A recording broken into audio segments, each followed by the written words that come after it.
I saw a lovely meme the other day where someone's poking out the door, and I've tried to redo this on the slide here and going, what chapter of Revelation are we living today? And so whenever things start to go wrong in the world, people start to go, is this Revelation unpacking itself?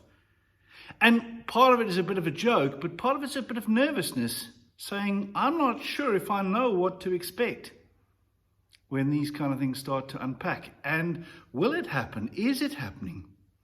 Now, I've spent quite a bit of time studying this, and I really believe in first-hand theology. Let's not take from all the people who would unpack this and turn it into something it's not. Let's start in the Bible.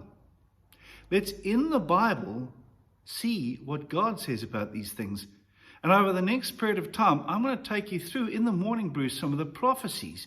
And we're going to look at the Bible together. So if you can, just follow my page, Rev Scott Bible Coach, share it with somebody and invite others along with the journey.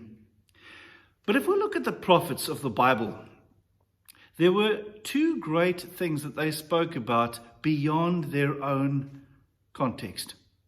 The first and the second coming of Christ. An example of the first coming in Isaiah chapter 9, verse 6 to 7, he says, For a child has been born to us, a son given to us, and authority rests upon his shoulders. He is named Wonderful Counselor, Mighty God, Everlasting Father, Prince of Peace. His authority shall grow continually, and there shall be endless peace for the throne of David and his kingdom. He will establish and uphold it with justice and with righteousness from this time onwards and forevermore. The zeal of the Lord of hosts will do this. And so it's talking about the first coming of Christ, but it already starts to hint towards the second coming of Christ. Now, a big question was, how come there were these prophecies of the first coming of Christ and people didn't see Christ coming? The same is true of the second series of prophecies. All of the prophets started to speak about a concept called the day of the Lord. But the original one was Joel. Joel chapter 2, 1 to 2. Blow the trumpet in Zion. Sound the alarm on my holy mountain. Let all the inhabitants of the land tremble. For the day of the Lord is coming. It is near. A day of darkness and gloom. A day of cloud of thick darkness, like blackness spread upon the mountains. A great and powerful army comes.